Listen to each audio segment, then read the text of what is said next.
Welcome to Haunt Weekly.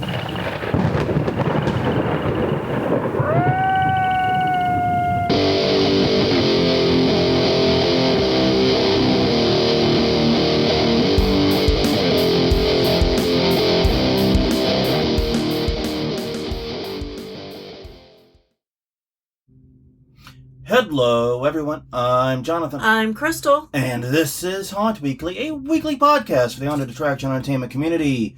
Whether you're an actor, owner, or just plain aficionado, we aim to be a podcast for you. And we return to you this week, well, in my case, in a decent amount of pain, unfortunately. Yeah. If I sound a little bit off, a little bit grimaced, a little bit campy arsed, or if the episode ends up being a little bit shorter, it's because even though I did not completely throw out my back, I managed to hurt it fairly significantly earlier today.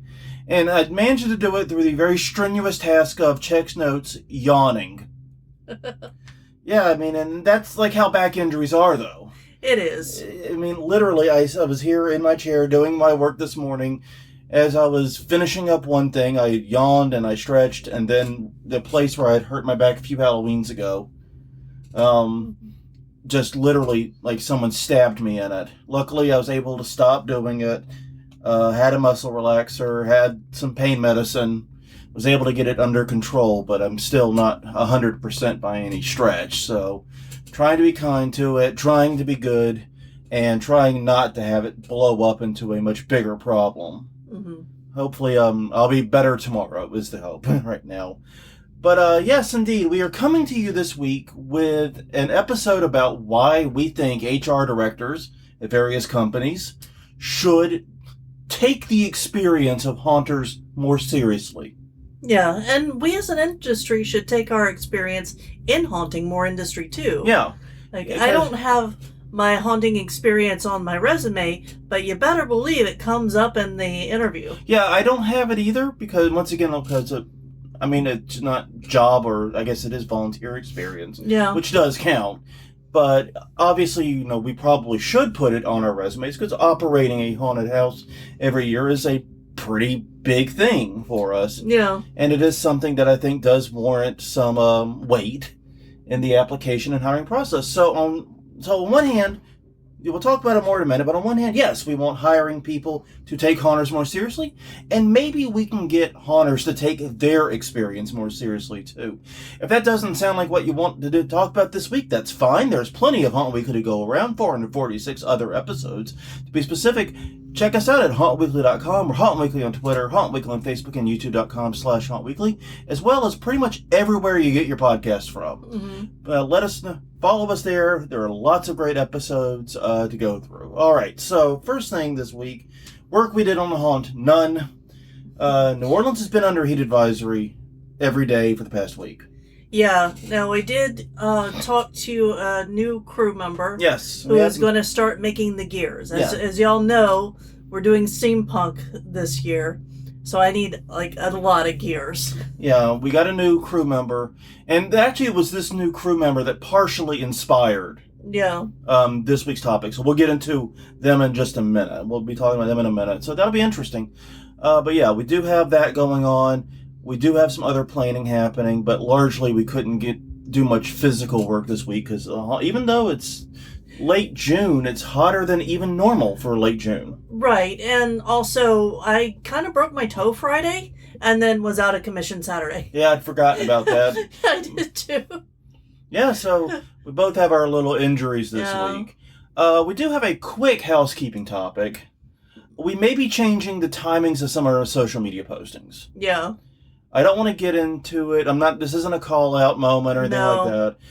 But we've had an issue where a couple of places... Go ahead. People have reached out to us, and to avoid future confusion, we may be changing timings on some of the posts. Yeah. Basically, what I want to say is we are happy to have our ideas used in the community.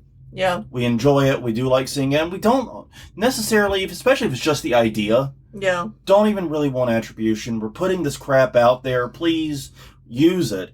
But we've had a couple of times where our question of the week has been published by someone other than us before we post it on social media. Yeah. And that has created confusion. Yes. And so we're trying to avoid confusion. We're going to adjust our social media post timings.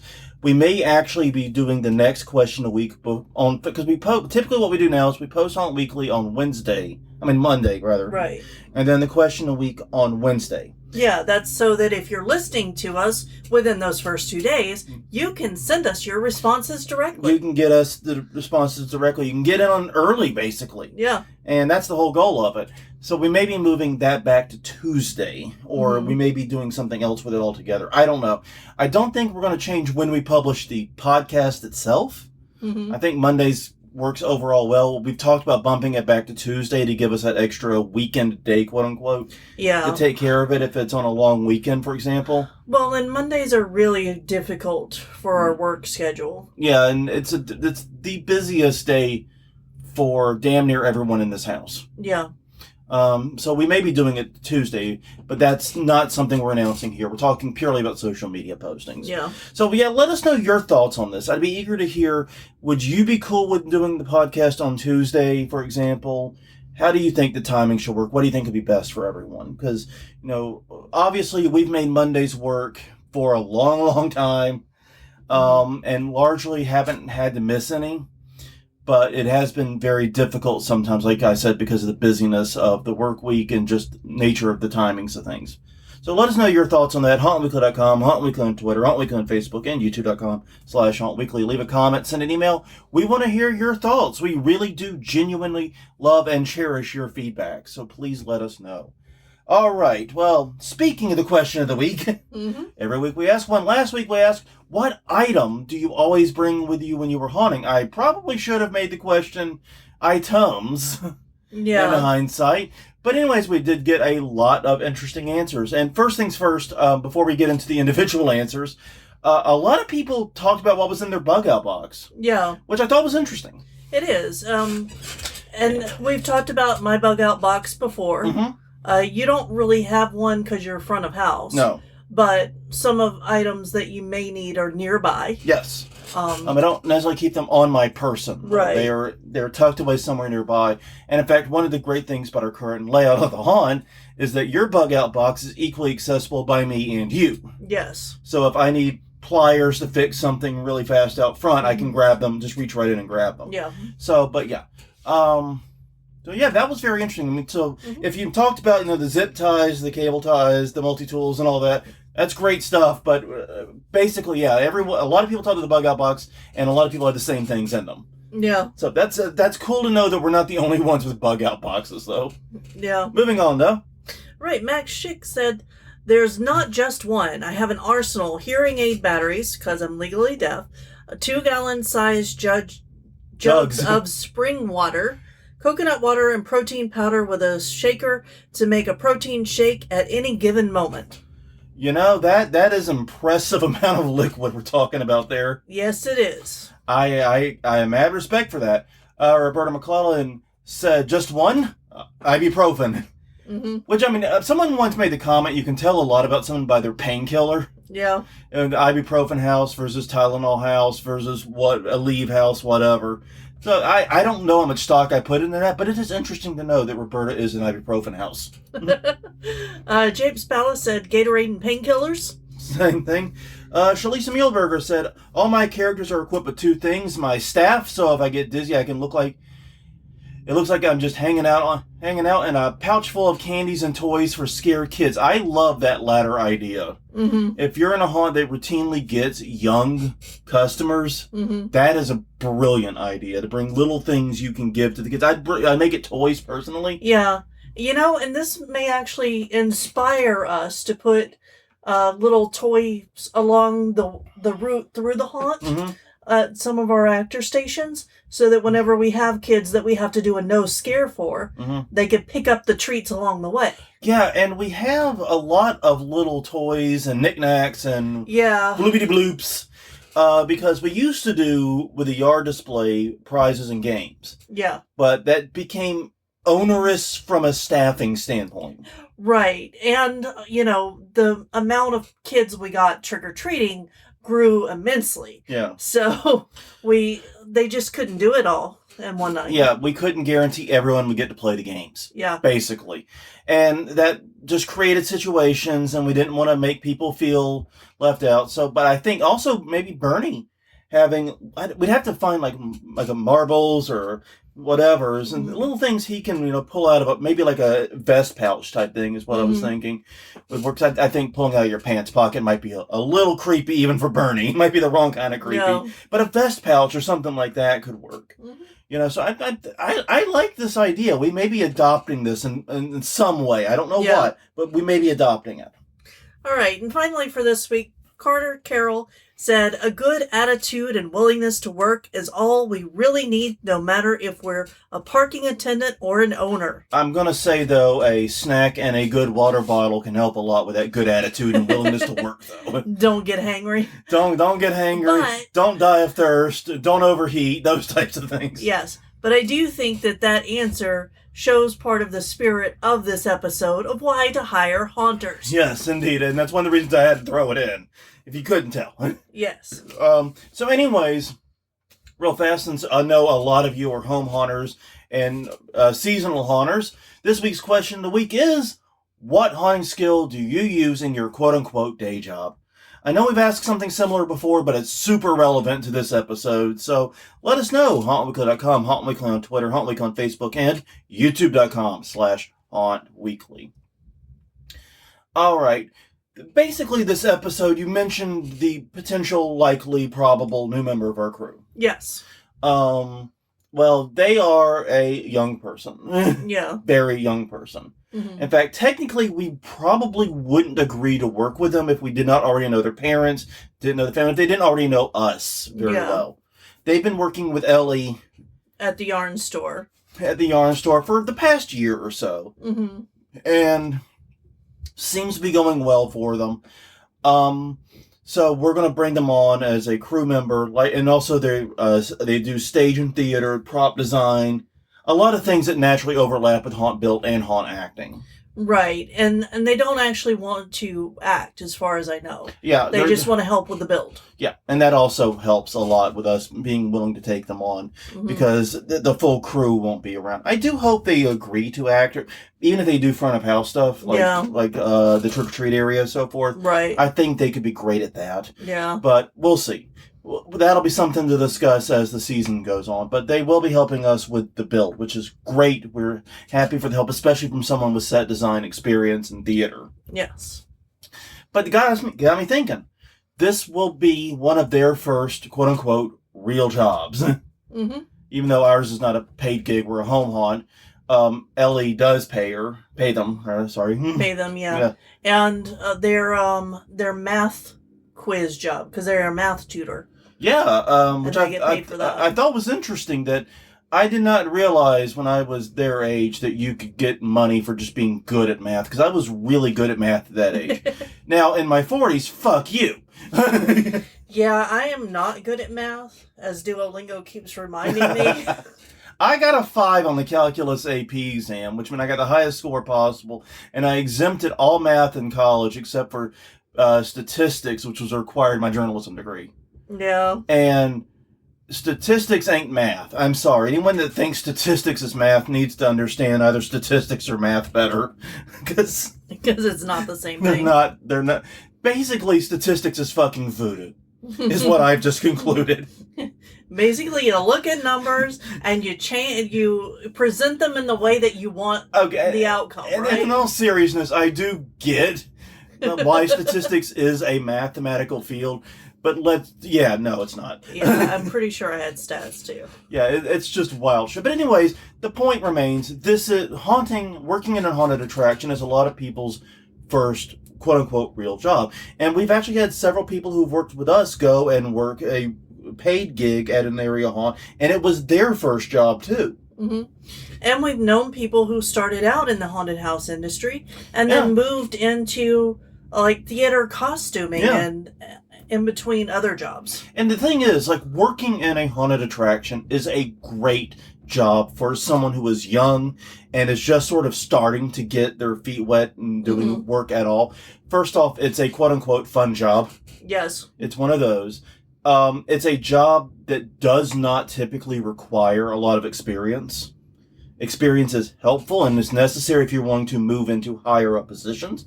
But haunted attractions are not going to say, must have 3 years experience to apply. No. No, they're going to take the warm and willing bodies that they can get. And there might be a audition phase of it, but if auditioning is not the same as you are required to have X amount of experience or Y degree to even apply, even be considered. Right. It's not a career for most who do it. No. Even if it's a pay gig. Yeah, and there are very few, like even the big haunts, there are very few of those that are that's their full-time job. Yeah. You know? Yeah, basically, it's a seasonal job at most, even if it pays. Because the thing about it is this: when you look at the hours, your average haunt actor, for example, or makeup artist, or someone who's working the nights that you're open, if you look at the hours they're going to get, even if you pay $15 an hour, it's not a full-time salary. They can't live off of it. They're going to have other income. Mm-hmm. And that's just the way it is. And that's fine, but because it's an opportunity for young people to make some decent pocket money, make some new friends, make some new business contacts, nudge, nudge, nudge. Mm-hmm. And it all comes with limited commitment. The season is 6 to 8 weeks long, typically. Although this year it's gone longer because of that Friday the 13th in September. Or August or whatever. Yeah, my birthday's on Friday the 13th, I think. Okay. Hey, man, let me double check before I say that. Yeah, it's one of those months. Everybody's opening early for it. That's all I know. Except us, because we're keeping our schedule. Yeah, hang on. I'm trying to pull it up. It will be, it's August 13th is a Tuesday this year. It must be the one in September that is in fact, September the 13th is Friday the 13th. But the season is a little bit longer than normal this year.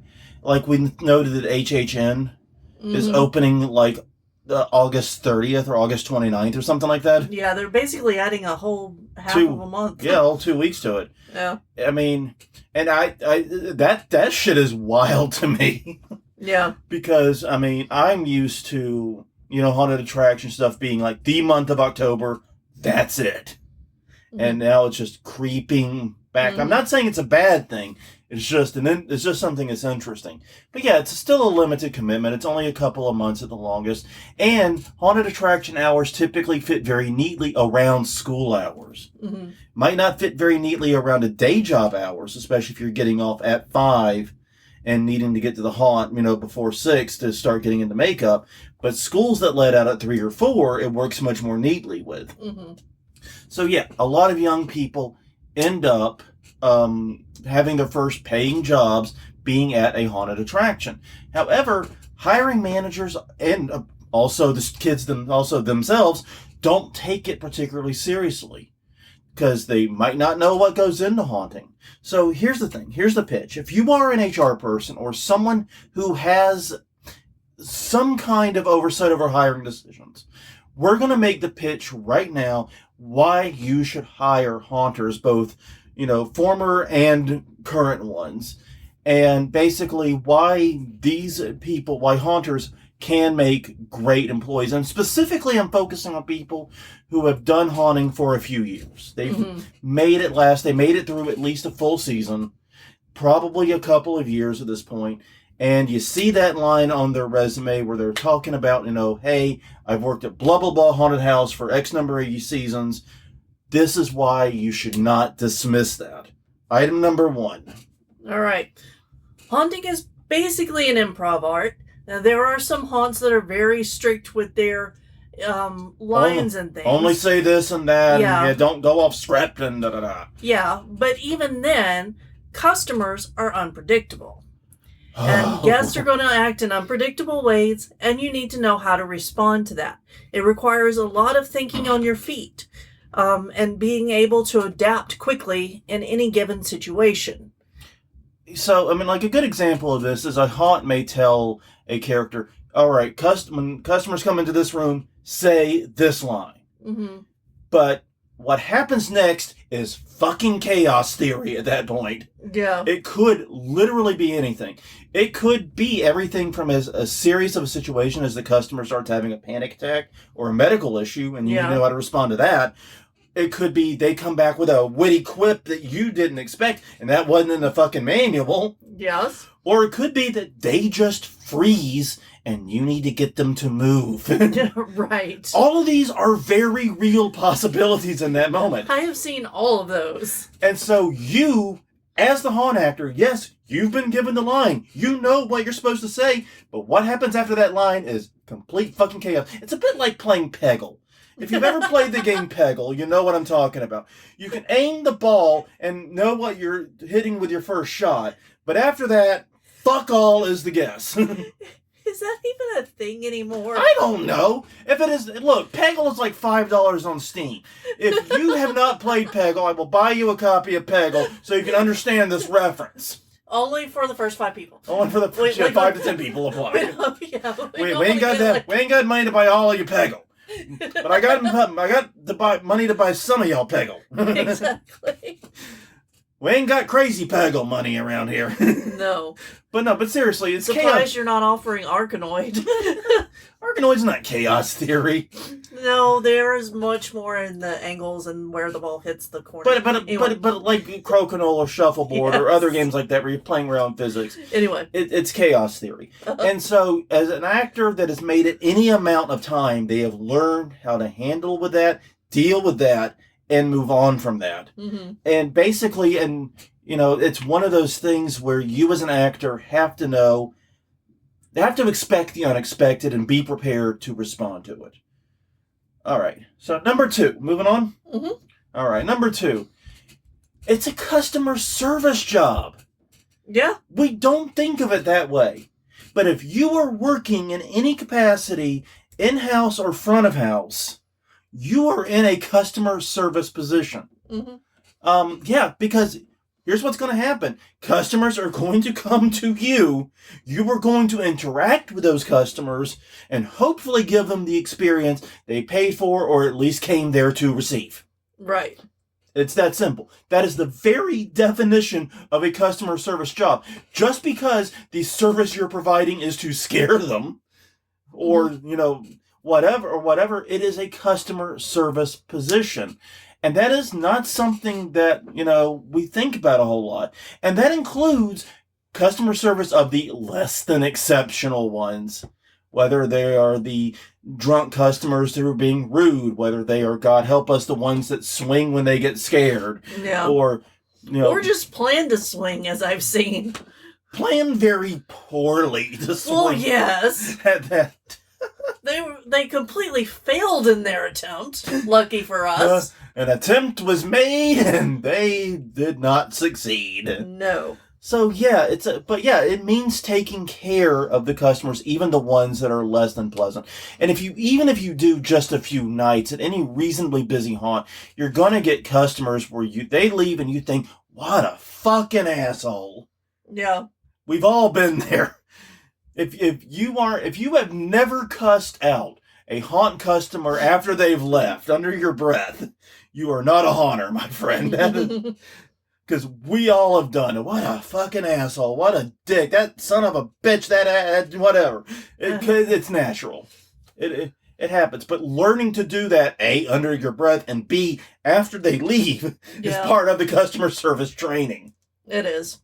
So, basically, it's a customer service job. It teaches you how to interact with customers and to build up a little bit of that tolerance thereof. Mm-hmm. So it's customer service experience in a really rapid fire environment. Mm-hmm. It's like speed. It's like speed dating customer service. So you're getting all your customer interaction in 30 seconds, in like 30 seconds at a time, and you're getting it dozens of times per night. You're like when you worked a customer service job at like Michael's and so forth, you would see way more people Halloween night than you would like a week at Michael's, probably, in terms of actual interactions. Well, yeah, I wasn't like on the store floor either, so the next would be a better example of that. Anyways, moving on. Why don't we talk about the next? All right. Punctuality really matters in haunting. Oh man. Yeah. It really So does. if you are looking to hire someone who knows how to show up and show up on time, hire a haunter. Yeah, basically. Because Yeah. if you're 15 minutes late to a haunt, that means an empty room or a late opening, or you just don't get to play in the haunt that night. Yeah, you don't get to work at all because a lot of times they'll have given that spot away to someone else. And you don't get to come back. No. A lot of the big ones, if you're not there on time, ready to go, you don't get to come. Or if you do get to come back, you're going to be demoted to because that's one of the ways that people get quote unquote promoted at haunt is, hey, so and so couldn't make it or didn't make it tonight. Yeah. They've been doing really good in this room. We're going to move them up. Well, and we need that space filled. Right, exactly. You learn the importance of being there and being able to work with everybody in the space and on time. And, there's also some haunts that give out prizes for perfect attendance. Perfect attendance. Yeah, if you're on time, yeah. Now, my thoughts on that have changed since COVID. Yeah. But I do know two people who listen to this and who we've mentioned recently in the comments who won a hearse from their haunt for perfect attendance. Yeah, I mean, perfect attendance is kind of a weird thing because if someone's genuinely sick, I don't want them in there anymore. You really don't want them in the haunt, no. And you don't want to punish them for not showing up. Right. Yeah, I agree with you on that. But at the same time, if it's just I don't feel like going, I'm not, or you're just not very good at being reliable about when you get places. Yeah, haunts will make you pay for that. Yeah. Haunters have to be punctual people. And one of the reasons is because, like I said, the amount of time a haunt is open in a night is not very long. Mm-mm. Most haunted houses are open between 3 and 5 hours a night. And so those 15 minutes, that is a significant chunk of the night. And, if you're not there, if you're not in makeup, if you're not in costume, if you're not doing all those things, bang, bang, bang, you're either A, going to be late getting to your room, getting to your spot, or B, and this is the worst thing of all, you can throw off the timings of everyone getting ready and cause the haunt to be late getting open. Exactly. Punctuality is super important because for everything to happen in that very small amount of time, everyone has to do their part, hit their marks, and make it work. Boing, boing, boing, boing. Mm-hmm. There's no room for error with that. Trust me, I know. Okay, number 4 in this list is that creativity and creative thinking. Even low-level positions, like I said, require some degree of improv, require some degree of creativity. But basically, one of the reasons people get into haunting is because this is their creative outlet. Mm-hmm. This is how they do creative things. Everything from costuming to makeup to character to the lines you say to how you respond. Set design, how you work a room, everything is creative. And so if you want someone who's used to being creative in a variety of ways, mm-hmm. haunted attractions, baby. Exactly. Hire you a haunter. I don't know how to make it more clear. Creativity comes from every angle in this industry. It's not just one thing. It is writing. It is images and design. It is appeal. It's everything. Mm-hmm. It's a creative industry in every respect. Yes. Not to mention, also shout out to the house photographers because you know who you are. And you can use those photos for your resumes. And stuff. Portfolios and whatnot. Please do because if someone told me that they were a haunted house photographer, I would immediately know they're very good at getting profile shots and getting creative action shots, but also they're really good at low lighting. Yeah, and low lighting photography. It's tough. Yes, it is. Sorry, go ahead. Nope, it's okay. No, it's tough. I know, I just completely explained photography to the photographer. Yes, because you had heard me complain about low light so many times. Yeah, honestly, it kind of got broken recordy when you were doing concert photography. Yes. Because, actually, it wasn't just low lighting, though. It was also colored lighting was the bane. Specifically red. Yeah, red. Roxanne, Yeah. Yeah. But no, red light is hardest to work with because something in the camera. And it fucks up the skin tones too. But the sensors in the camera have a hard time with it. I think it's and there are ways you can manually go around that, but that's not what this podcast is about. Yeah, I think cameras. The reason green screens are used is because cameras are sensitive to green and not red. I think that's what I've learned. I'm sorry. It's okay. All right. I'm gonna get murdered later. It's okay. Number 5, we're able to tough it out. So if you want someone with fucking stamina, hire a haunter. Yeah, no kidding. Haunting's hard work, physically and mentally. It takes a giant toll on us every year. Yeah. Haunters understand this, and we plow through anyway, and we look forward to coming the next time. No one should. Because we're masochists. Yeah. Well, we're back to the no one should work while sick. We know this now. We learned that. If you didn't learn that in the 2 years that COVID was going on. Anyway, so yeah, haunters don't stop just because they're tired or sore or they don't feel up to it. They finish the shift and they show up. You know, there's the old joke amongst haunters about how the haunt industry is sustained entirely off energy drinks. And, yeah. And yes, I don't, energy drinks and painkillers, I think is the joke, but, and yes, it is. But, you know, there's something to be said for that about people who get the job done when they're not comfortable. No. When it's difficult. And that's definitely haunters. All right. Number 6, a willingness to start at the bottom. Mm-hmm. If you go work for haunt, even like Crystal and I, even if we went to a new haunt and worked, we would be almost certainly starting out at the bottom. Yeah. We'd be getting that crappy drop panel roll. Yeah, we've done that. Whenever we first started in haunting, we got... Yeah. I was a guide at the first haunt. Yeah, you weren't even a scare actor at first. No, I was just a guide. Yeah. And then everybody was scared of me as a guide and wouldn't go the way I told them to. So then they're like, oh, well, we gotta make her scary. Because she's scaring people anyway. It's like, you'll just stand there being all sweet and innocent and stuff. Yeah. Yeah, no, the instinct is too strong. I understand. But no, yeah. But yeah, if you have spent any time in haunting, you know that when you show up at a new haunt, your first acting gig is going to be something or your first role is probably going to be something very basic. It's going to be a guide. Mm-hmm. And that haunt was unusual in that it wasn't a free roam. It had guides and scenes.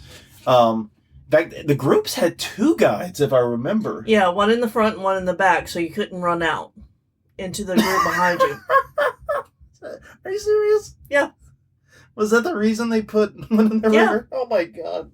I did not know that. Yeah, so you were trapped in the room with the guides. That does make the guides the scariest thing in a fucking room. Yeah. And I was a ghoul. Yeah. You were a chair banger, right? No, I started out as a ghoul in the blackout room. Oh, okay. And then I got put on the St. Joseph's St. Andrew's Cross. Yeah. In the pinhead room. Mm. That was background ornamentation. So definitely bottom there. Yeah. In every sense of the word. Right. There's a reason we have that tag on this podcast. Yes, there is. Because I cannot be arsed to edit that out. Mm-hmm. But the point remains, you start at the bottom, you prove yourself, you show up on time, you mark yourself as scary, you gain the experience, you can move up fast. Yeah. Including within one season. Yes. As actors drop off, as roles become available, you can move up. Even when in a season, week to week, you can move up. In some cases, prove yourself strongly enough. I've seen cases where someone started out a haunt as a very basic role, but they nailed it so hard they were working queue line acting by the end of the second season or so. You can move up very fast if you prove yourself, but you've got to show up on time. You've got to prove you're good. You've got to put your heart into it. And that means putting your heart into a shitty role that you may not like.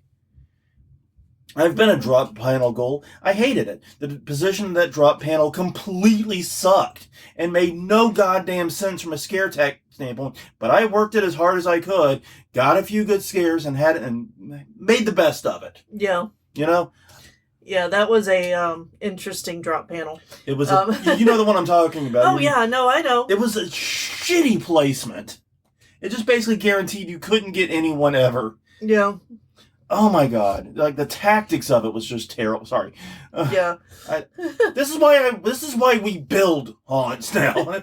Well, that and better roles for me. Yeah, better roles for us too.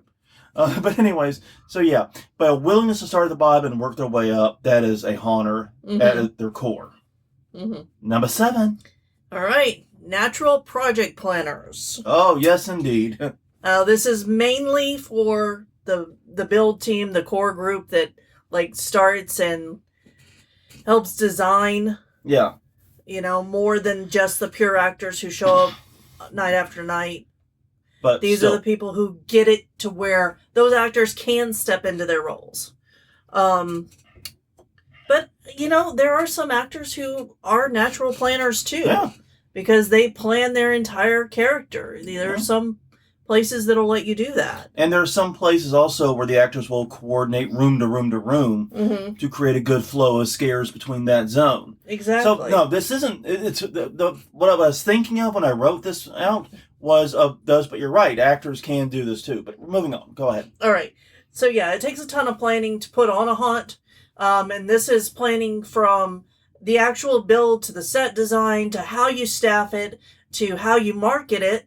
You got to let people know that you're there, So you've got all of that in a homegrown feel, basically. Yeah, and you've also got to focus on compliance with various laws. You've got to figure out safety issues too. Everything. That's nice. Well, I know, but you got to figure out how you're going to handle your exit path, your lighting, and all that, and your fire suppression, and it all has to come together in an attraction that looks good, is scary, and is fun and can hopefully, if it's a paid attraction, can be profitable at the end of the year, so you can do it again the next year. Yeah. So, yeah, that is a lot to put through. Anyone who has worked on a core haunt crew is going to be a great project planner and project manager because there's so much that goes into it. Gantt chart galore is what a haunted attraction is. It's the home of the Gantt chart. Yeah, Gantt and Excel spreadsheets. Jake's just sweet a little bit somewhere. Might have weed himself a little bit excitement because we mentioned Excel spreadsheets on Home Weekly. Yeah. Well, spreadsheets in general. There are now other spreadsheets available. Yes. Google Docs and I got all the spreadsheets others, all printed out on my bed sheets. Exactly. All right. And our last bullet point for this right now is safety. Look. Yes, we put safety last, but it always is first. You know this. We love doing the irony. But yes, much of what goes into haunting is safety.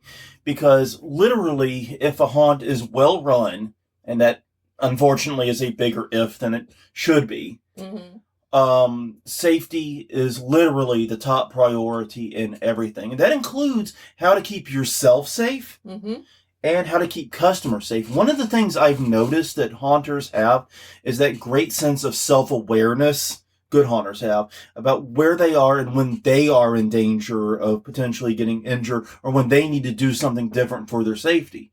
And that could be safety from customers. That could be safety as in this activity is straining my back too hard. I've got to adapt. But you get an awareness because if you make it a significant amount of time in haunting, and I would say, like I said, a couple of seasons, you have to have at least a good fundamental awareness of your safety. Because if you are truly a reckless idiot, haunting will not be a long-term proposition for you. You will injure yourself one way or another, given enough time. Yeah. And if not, you will see someone else injure themselves. And lots of haunts provide first aid training in case that happens. Yeah. And that is one of the really great perks is that, like I said, a lot of haunts do provide basic first aid training. And if they aren't, that is a great thing. They should be adding to it. Yeah. Because as you noted, getting a first aid seminar is not that difficult. It's not. Because you had to do it for your work recently. Yeah, I did. It was about $15 or $20 a person. Now, you had to have a minimum amount of people, but even then, it was only like 12. Yeah, I don't think a haunt is going to struggle to meet the minimum amount of people. Even our crew probably could fill up the minimum number of people. We could. So, yeah, I think that's a great idea that all haunters, every person in there be CPR, basic first aid trained. Yeah. That's a really cool idea. And a lot of haunts do provide that for a lot of their actors, at least. Well, yeah, basically they say, here are the Band-Aids and Neosporin. They're in the bug out box in this part of the haunt. Here's the first aid box. We bought back in the 2010s. Yes, everything's expired. Don't worry, it'll work just fine. Exactly. The alcohol wipes are drier than shit, but they'll still take the blood away. Yeah, no, but understanding safety and on that subconscious level almost is a lot of what keeps haunters safe. And good safety instincts are very important. Haunters have that. You have a job where safety is important, and that should be all jobs, but, basically, you can trust the safety instincts of a haunter. If they've made it long enough in a haunted house without getting hurt, they'll probably do fine on your job site as well. Yeah. Because, like I said, the idiots who are just going to be totally reckless and do stupid things, they aren't going to make it 2 seasons in haunting, probably not more than a few weekends in haunting. Maybe not even more than a night, because they may injure themselves the first night and not be able to do it anymore. We have actually seen that, not in our haunt, luckily. No. But we have seen that elsewhere. Yeah. I'm trying to remember who it was that mashed their finger on the first night they were working at that haunt. Mm-hmm. I remember, because it did not happen anywhere near my area, so I don't remember what happened, but they apparently were playing with one of the mallets or something, one of the weapons, and just mashed their finger like an idiot. It wasn't a real weapon, luckily for them, because then that mash could have become a chop off. Yeah. But they did something fucking stupid and really hurt their finger, and then though it wasn't broken, they still never came back. So hopefully, if you were in HR and listening to this, you just tuned out that whole last section about how... That haunt doesn't exist anymore. There's no one left to punish. No. And like I said, I wasn't in the area. I heard about it after the fact. No, I know. Yeah, that guy that came by today, yeah, he had to leave because he heard... But yes, if haunters have been at a place for more than a season, they're probably fine with all of the stuff we've mentioned. They're probably not dipshits that are going to do that. Because that's what happens to the dipshits. Yes. They have to drive home holding out their index finger.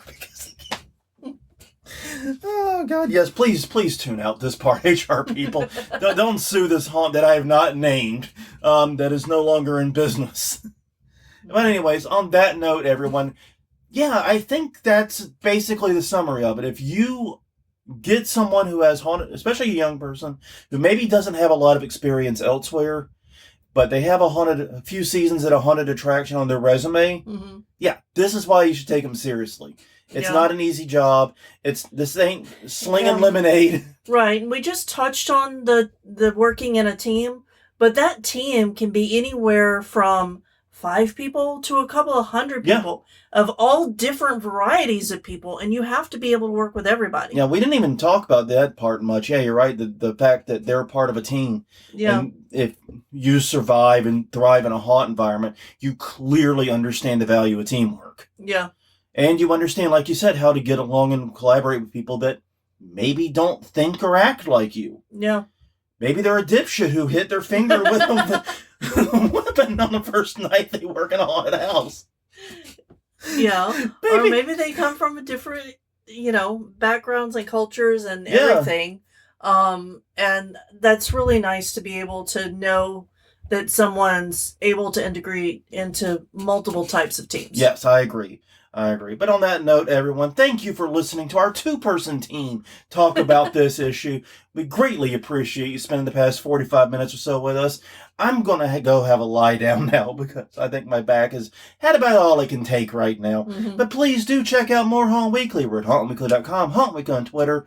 We're Haunt Weekly on Facebook and Twitter or X or whatever the hell the cool kids are calling it these days. And, of course, you can find us at youtube.com/hauntweekly. Every episode we've ever done is readily available there. We hope you enjoy it. Until next time, I'm Jonathan. I'm Crystal. And this was episode 447 of Haunt Weekly, Why Companies Should Hire Haunters. Next week's 448. That means it's time to do the news. We will see you all then with all the haunted attraction news that's fit to talk about. Hope you'll enjoy it.